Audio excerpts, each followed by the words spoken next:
Welcome back, ladies and gentlemen, to the long-awaited return of the Northern Broadcast Service. As ever, I am M, and I am very glad to be back here.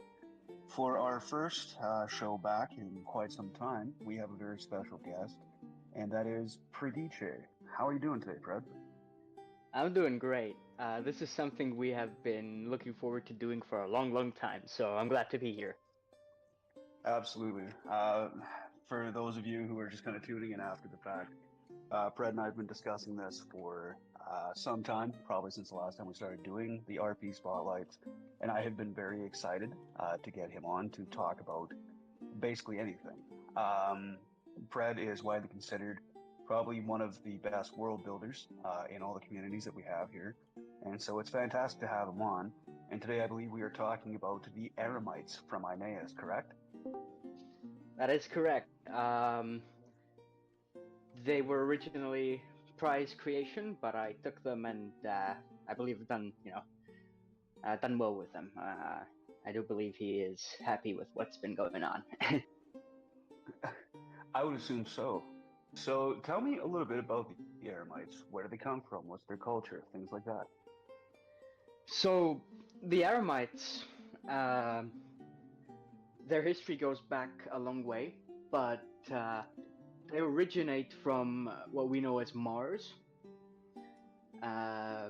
what is also called Ares. That's where their name goes. It's a corruption of Ares to Aram.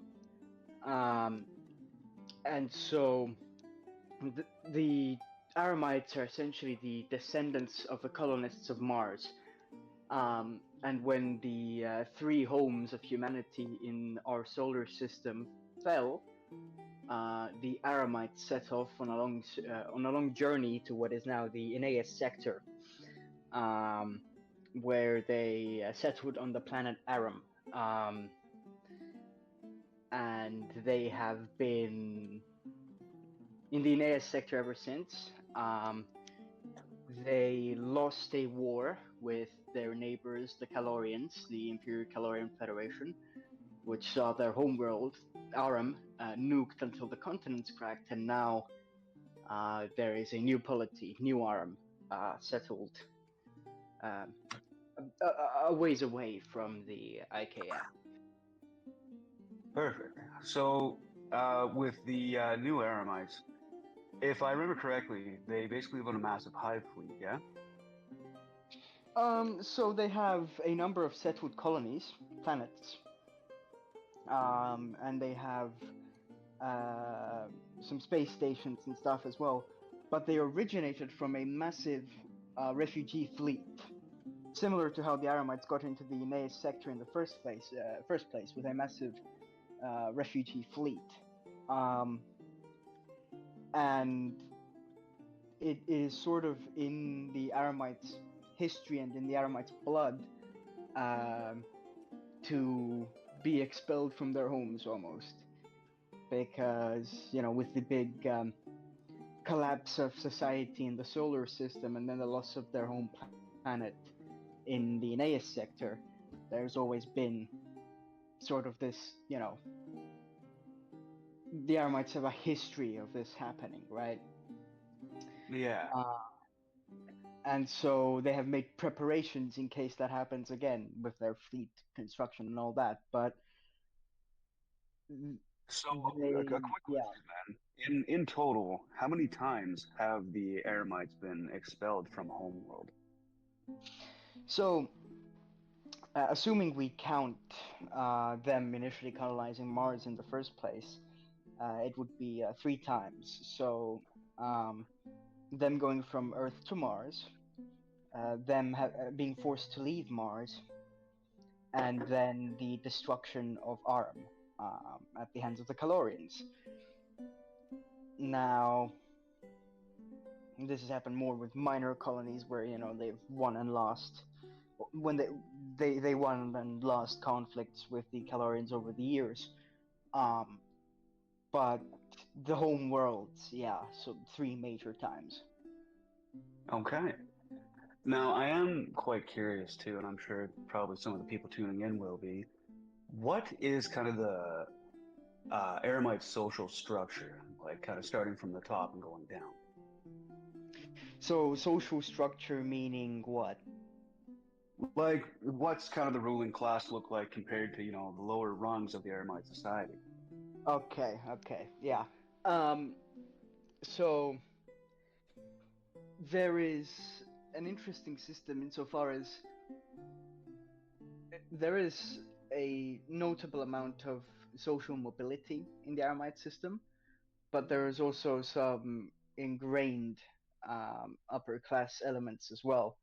There is sort of an oligarchic element of billionaires that form sort of an upper rung of society.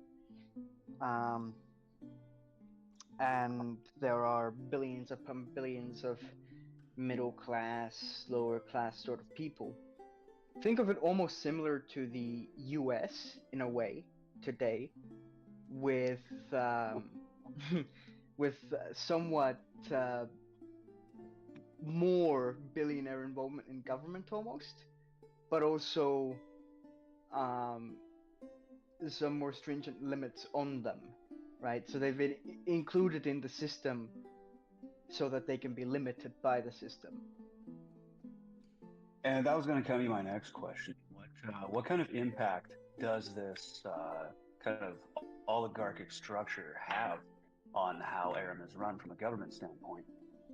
So Nuarm, as it is today, is a sort of collection, a federal state almost. It's almost a confederation, um, where the federal government um, has control over foreign affairs, defense, and some competences within the federal structure. But a lot of the governing of planets, the colonies, is done from the colonies. And so each colony has sort of an upper crust, um, an upper political crust, so to speak. And while there is popular sovereignty insofar as people elect the people that run them in most of these colonies, not all of them, there are some corporate run colonies as well that are not the core colonies, but they form part of this wider system. But there is a clear class divide insofar as there is a political class and there is a less political class, so to speak. Okay. So, with this kind of social divide, does that end up causing, well, political divide, I should say, does that end up causing kind of some social issues within the new Aram Empire? Or fleet, I would say, homeworlds? Or, you know, yeah, the new Armite state or whatever. Yeah. So there are some issues, social issues that can be talked about. Racism, for instance, is a problem. Um, there is a decent bit of wealth inequality. When you look at the richest colony, which is Marathon, and you look at some of the poorer frontier colonies, you find the difference to be quite staggering um, when it comes to standard of life and all that. And so there is a decent bit of inequality when it comes to that. In the same vein, though, uh, the inequality does sort of also emanate around population. There are some more populous worlds, such as, you know, Nuaram itself, Tuolovi, Marathon, obviously, and, you know, a number of these core worlds which hold the most influence. Um, and then you have the outer worlds, which are the most inequal. Um, and those are the ones that you really see the disparities arise in. Okay. So, what, on those outer kind of frontier worlds, what does the average day kind of look like for people? It varies widely from world to world. Um, so there are certain colonies that have been settled at the behest of a corporation, and thus they get no political representation because there is no popular sovereignty. Um, there are worlds which have been settled by the Aramite government, and they get very limited political representation because they're not considered a core world yet due to population or any number of factors. So depending on the colony, let's say it's a corporate world, it's probably been set up with a purpose, such as mining. So most likely, let's say you are on a mining world, you are gonna wake up, you're gonna mine, you're gonna get paid in company money, which you could use at company stores and company establishments, and to pay for company housing, right? So would that company money be good for anything off-world at all? Probably not. You could exchange it for ducats, the currency of the arm, but it's probably a very unfavorable exchange rate. Let's put it that way. Fair enough. Okay. So I'm going to kind of pivot here for a sec. Due to the fact that you and I do share a pretty close personal relationship as well, I've gotten to see behind the scenes on a lot of your world building stuff. And one of the things that I would like to bring up here is your world building of the Aramite military, which you have also fleshed out through roleplay on the forums. So let's kind of delve into that one if you would like. I would kind of like to talk about the structure of the Aramite military. What? Sure. The Aramite military, at its basic core, is divided into two large commands. The Terrestrial Combat Command, which oversees the army, or rather the men-at-arms, which are the sort of ground army equivalent, and the Sky Force, and the Naval Command, which oversees, or the Naval Service rather, which oversees the Aramite Starfleet and the Aramite Marine Corps.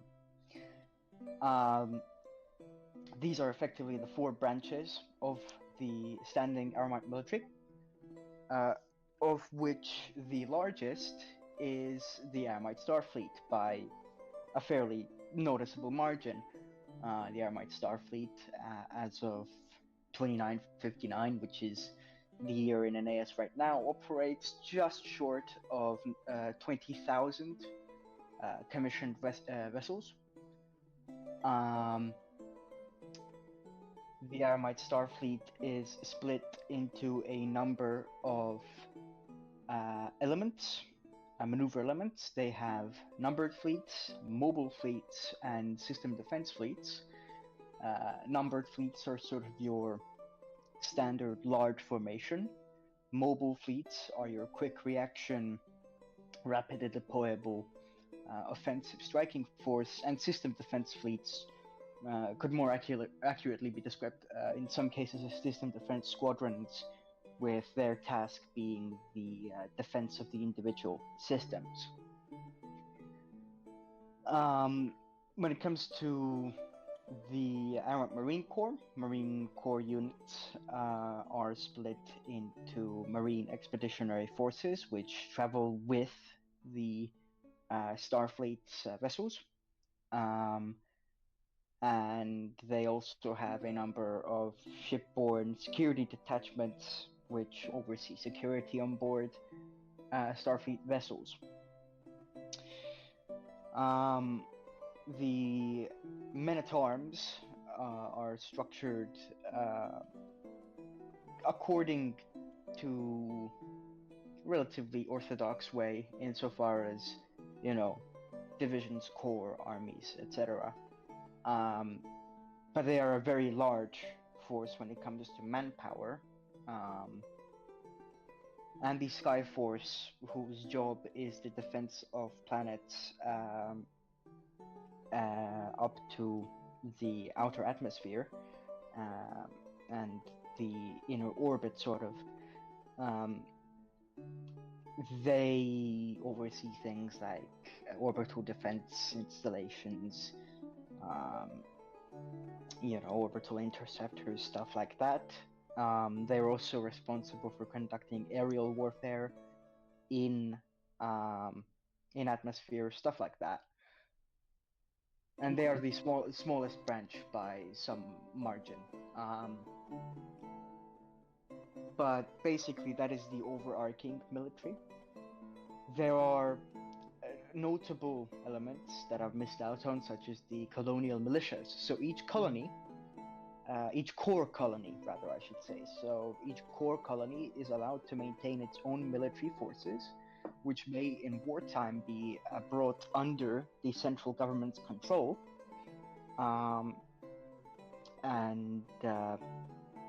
Well, each colony is allowed a small fleet, a small ground combat element, all of that, which they may use for stuff like protecting their colonies from piracy and stuff of that nature. With the ground combat element, obviously, for home defense.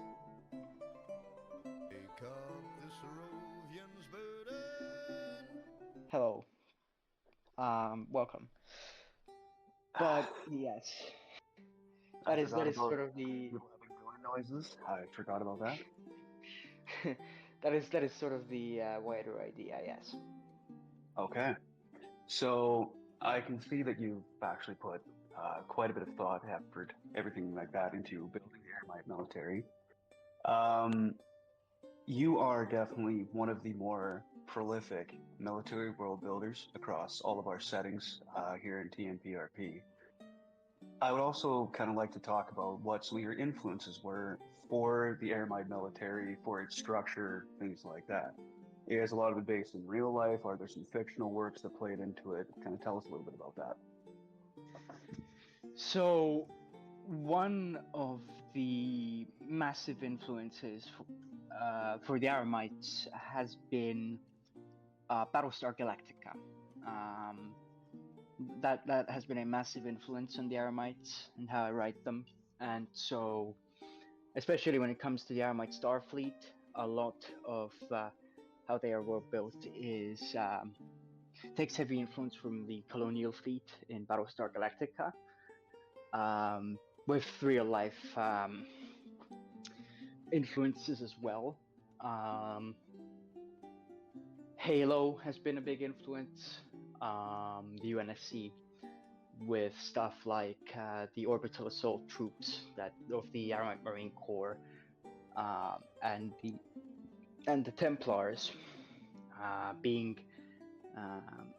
sort of influenced by ODSTs and Spartans from Halo, respectively, and a lot of other things. I've taken inspiration from snippets of real life militaries,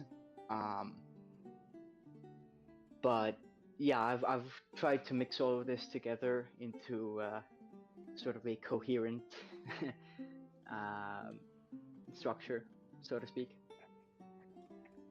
So, just based again on our personal kind of dealings with each other, would it also be fair to say that the Cadian and Krieg regiments from Warhand are also factored into this slightly? To an extent, perhaps later on. Not initially, definitely not. But later on, in more recent times, I can say, yeah, they probably do play an influence insofar as the Aramite men-at-arms go, and to some extent the Marines too. Because when you look at the Cadians, and to some extent the Krieg, they share that similarity insofar as they've both essentially, when you think about it, lost their homeworld, right? The Krieg, not technically, but it's not in a good place, and the Cadians have lost their homeworld. So,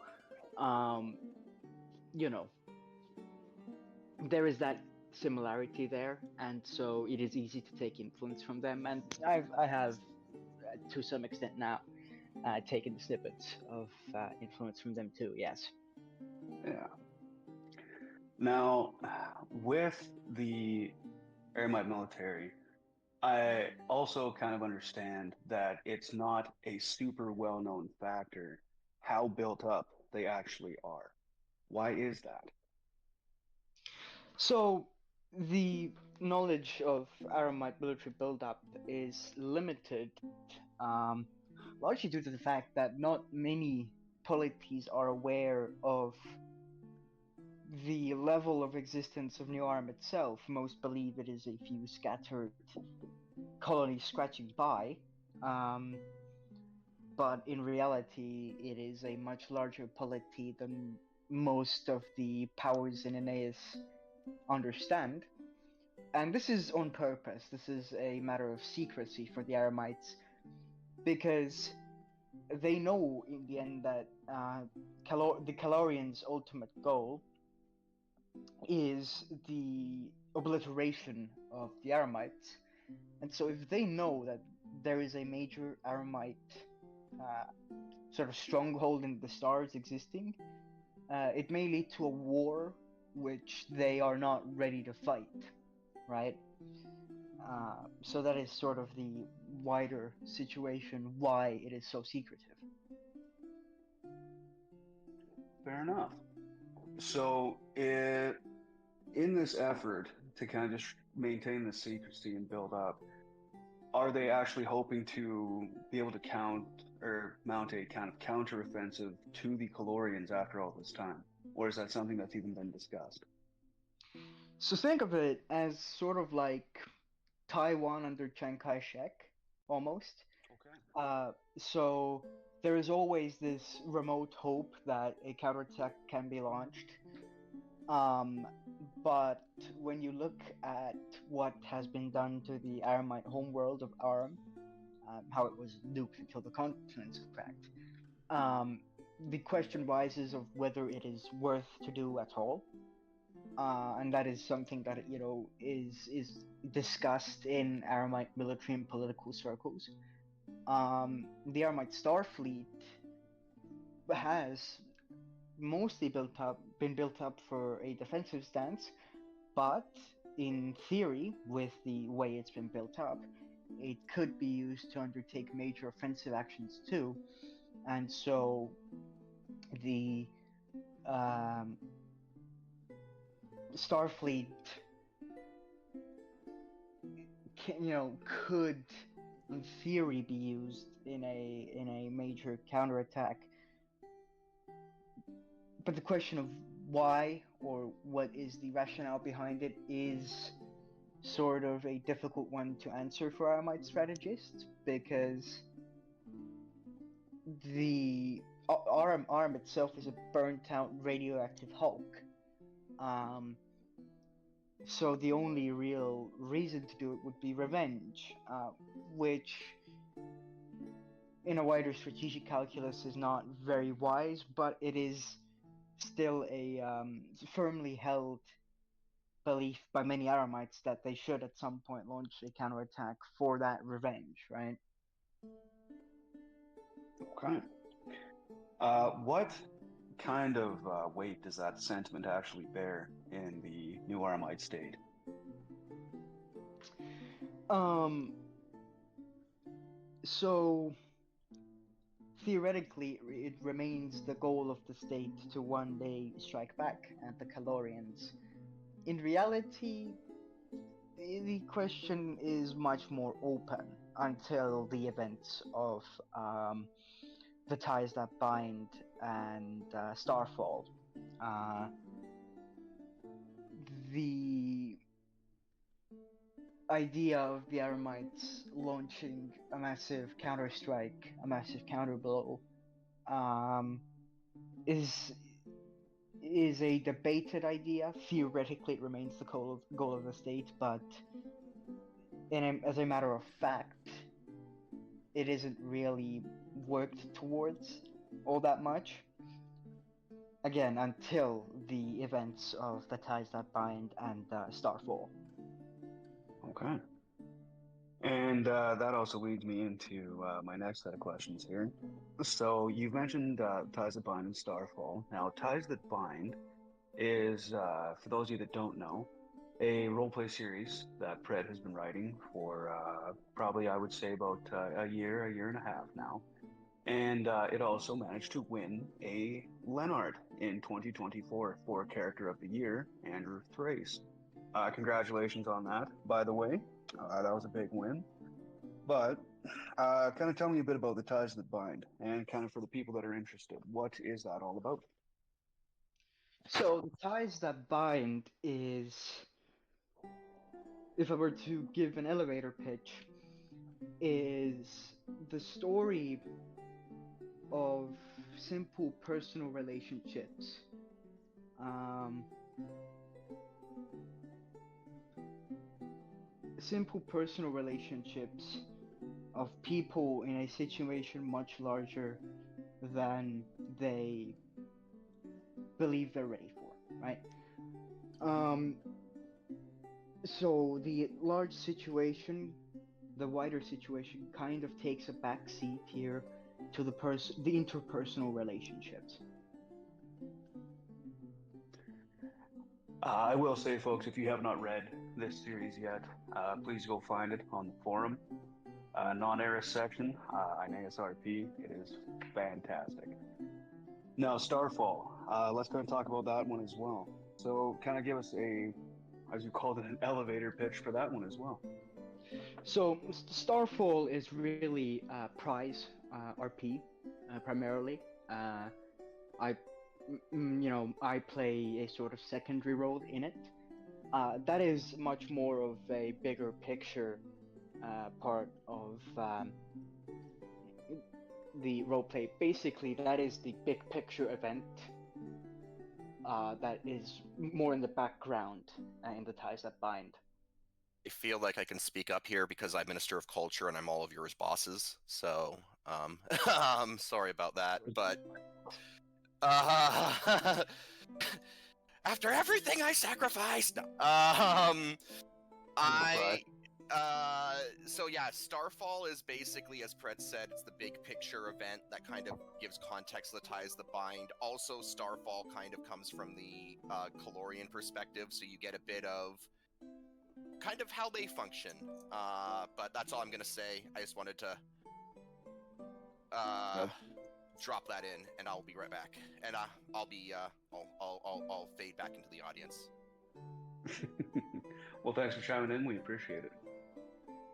Okay, so kind of going forward, what is your big goal with the Aramites?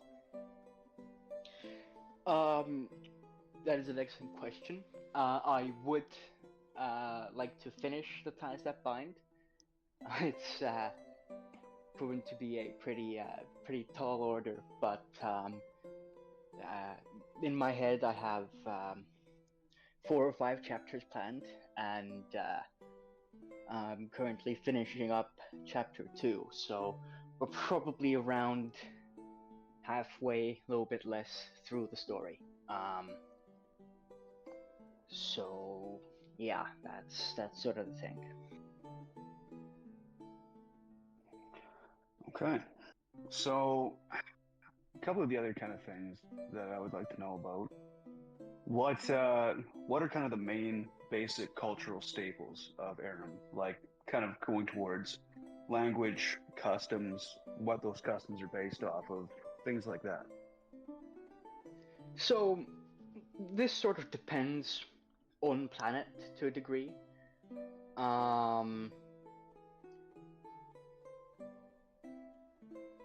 Basically,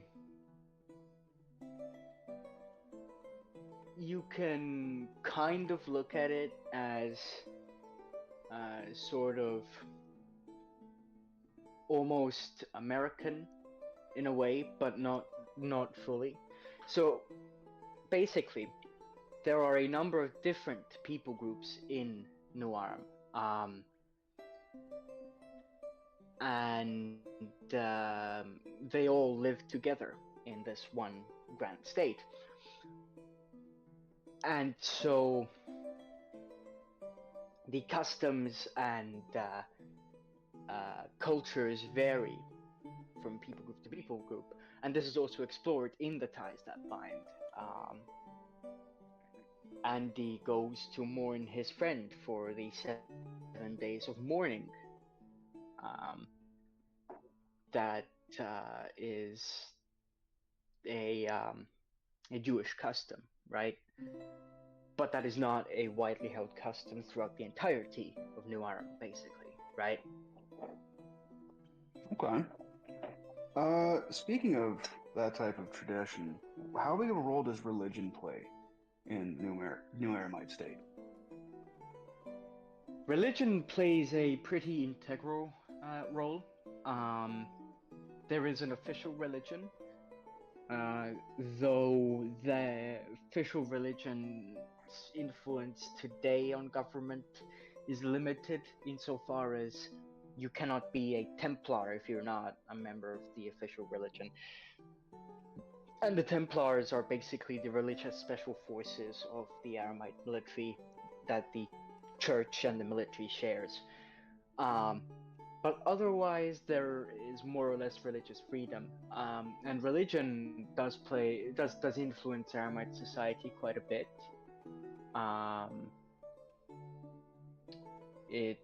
The Aramites are a fairly faithful people, overall. So what is this official religion called? See, I've kept it vague.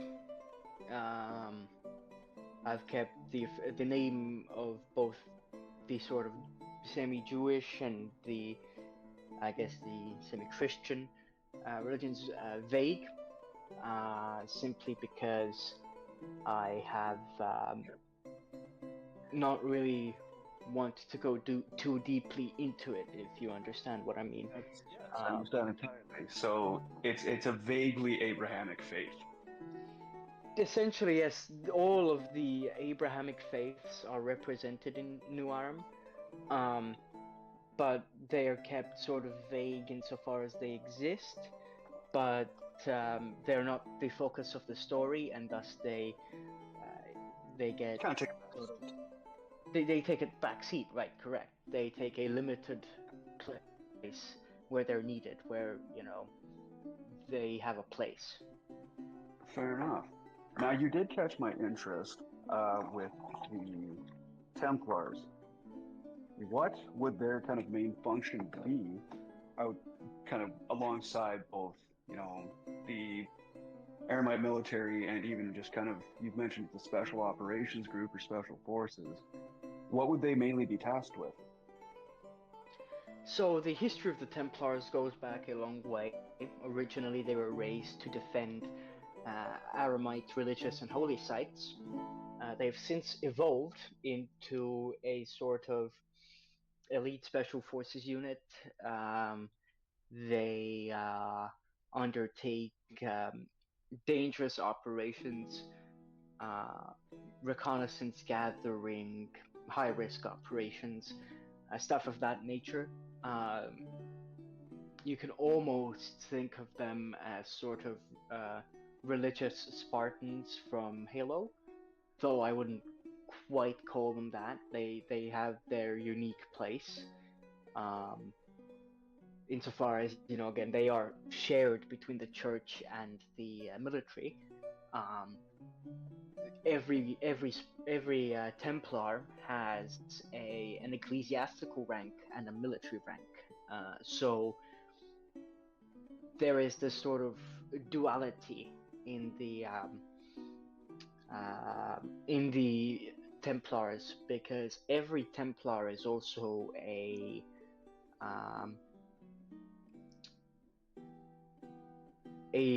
chaplain too, a military chaplain too. So yeah, it's this sort of interesting fusion of the two.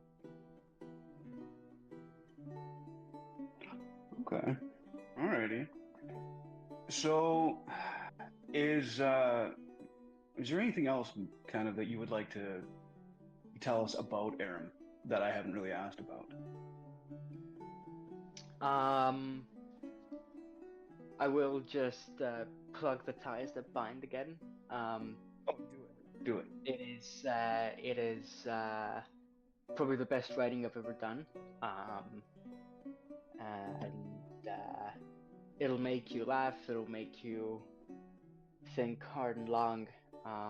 It'll, you know, I've worked hard to make it enjoyable, and so I hope as many people as possible can enjoy it. So I am gonna just kind of to double up on this here. I will definitely also plug this one more time. If you have not read this series yet, there are moments in this that it's pretty rare to find as an RPer, kind of things that make you actually laugh out loud very hard to the point where you almost cry type of thing. And then there's other stuff that, it kind of makes you sit back and think for a second or two. If you have not read this series, it's definitely one of the ones you'd have to get on board with. It kind of falls into the same league as For the King to Valhalla, and that has been a much celebrated series, and I believe Ties That Bind will be as well. So keep up on that one if you can, folks. Now, just kind of going forward here while we chit-chat, I'm also going to open it up in our general microphones channel here for any questions that audience members might have at the time for you that they might want to ask. This has always kind of been one of my more favorite segments at the end of the show. So if you guys want to just pop some questions in the chat there for Pred, that'd be perfect. And if not, well, I guess we'll just kind of keep chit-chatting for a little bit here. Now, kind of while we're waiting for people to think of some questions, one of the most basic ones that I always love to ask, what's kind of the big main food staple? Okay, so big main food staple. Depends again on plant to plant because again this is a very large polity, but a big thing is sort of chicken fried steak and sort of potatoes with gravy, that sort of thing. It is a very traditional food for a lot of Aramites. Got it. And is there any kind of major variations of that one? The protein varies from plant to plant. It's basically what's available. Okay. But yeah, that is sort of a big staple dish across much of New Arm. Okay. It also seems we have our first question from Prydeania. Says, Pred, your RP has the momentum of a runaway freight train. Why are you so popular? What is your answer to this question?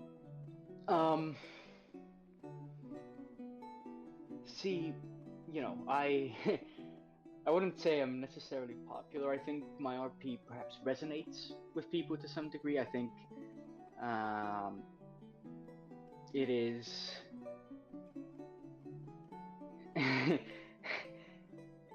it is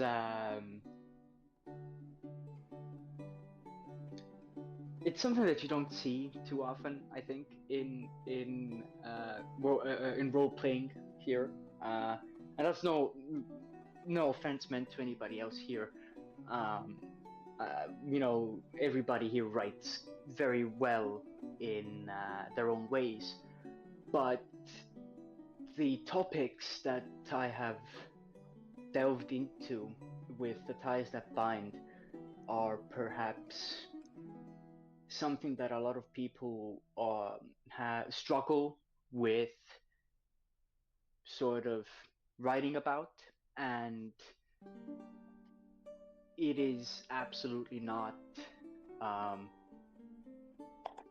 thing everybody wants to write about, or how anybody's even interested in reading about. There is a big fat disclaimer at the start of the Ties That Bind, right? It is meant for more mature audiences. But I think people sort of miss that in the role play that we have, because basically I've tried to push the boundary as far as I can to make it a sort of real mature read, right? And there are jokes in there and, you know, all that, but the overall themes are still pretty deep. Well, I believe that's most likely why the Ties That Bind resonates with so many people, because it actually addresses proper, real life, down to earth themes. And for those of you that already know about this, several of the posts that Pred wrote for this also inspired many other of us to try our hand at the same thing, to see if we could also do it in a kind of tasteful manner.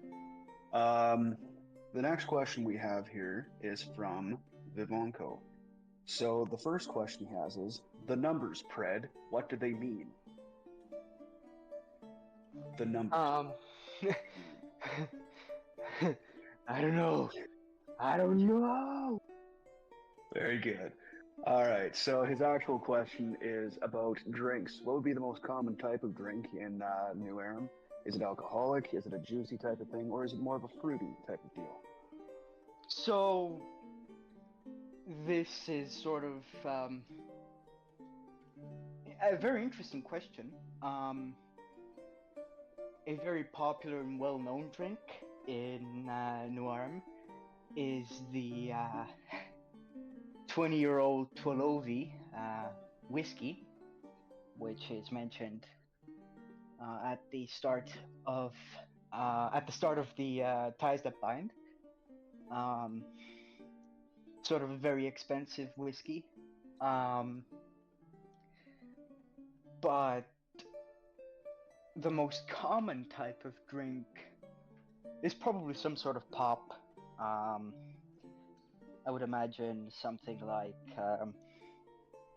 lemon and lime pop, something of that description. Okay. Very cool. So the next thing I have, what are they actually kind of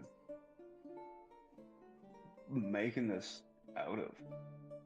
Because whiskeys usually have a very distinctive set of ingredients, but what is this whiskey made out of? Is it a rye? Is it single malt? It is here, I will actually get it for you because I have it written down. And this is what I appreciate about some of our guests that are very well known for the world building. They literally have everything planned out. All right, folks, while he's looking for that, let's grab a couple more questions into the chat if we can, if we have time for them. Actually, we are running up on our time limit here. But it is a 20-year-old Twolovi single malt. Beautiful. And how long ago did the Aramites start making this whiskey? A decently long time ago. I've kind of kept the dates vague as well, and that has been on purpose. So essentially, as soon as they were established and could start distilling alcohol stably, that's about when they started making this whiskey again after the destruction of Arm. So now I have to ask, are these stills ever kept on ships of the Starfleet, or is this strictly an on-planet type of activity? So this depends on the commanding officer of the ship. Theoretically, they do have the authority to allow for the manufacture of alcohol on long space deployments, but this is solely on the authority of the commanding officer. Some allow it, some don't. And there are very clear limits on how much you're allowed to drink. But if the commanding officer does allow it, then in theory you should be good to go. So yeah. Well, you heard it here first, folks. Space whiskey. What a time to be alive. One more question here, looks like from Gap. When will the 3-day special military operation to decalorify Calor begin? Look, the Calorians have bombed Aram for 8 years, and so a peacekeeping operation to protect human interests in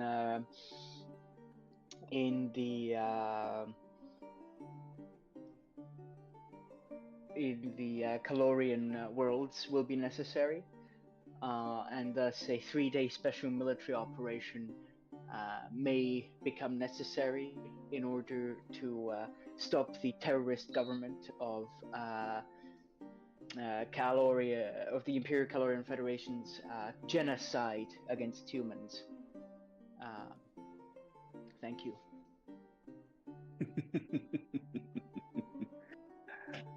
So I gotta say that's actually quite funny. Yeah, according to Pry, the Calorians are actually doing a genocide, so this joke actually works. At this point, I'm going to open the floor for maybe one or two more questions. And after that, I believe we're going to try and wrap up for the day here. And I'll just take right now to say thank you folks for joining us. This has been about 45 minutes of fluff content, and I hope you enjoyed it. I've definitely enjoyed being back in this seat, having a chat with the people that I like talking to, and getting them to tell me about the things that they love. So, I will also remind you guys now, applications are open for more RP Spotlights going forward. If you are interested, please let myself know, and we will try and set that up for you. Schedules will be dependent. Okay, I think that's actually about all we got. Preds, or anything else you'd like to kind of share with us? Any kind of thing you want to plug other than RPs? Anything? Oh, we have one more question from Vivanco. Are humans destined to inherit the stars? Absolutely. Glory to the human race. We will avenge the destruction of Aram, and we shall plant the flag of the Lion of St. Mark on the surface of Calor. Thank you. Beautiful. Fred, thank you for joining us so much. I've really been looking forward to this. It's been awesome to kind of sit and have this conversation with you. Thank you so much. And thank you. This has been an awesome experience, and it is such an honor to be on the show. Thank you. Thank you. All right, folks, we hope you join us next time. And for now, just be good to yourself and you have a good night. Take care, everybody.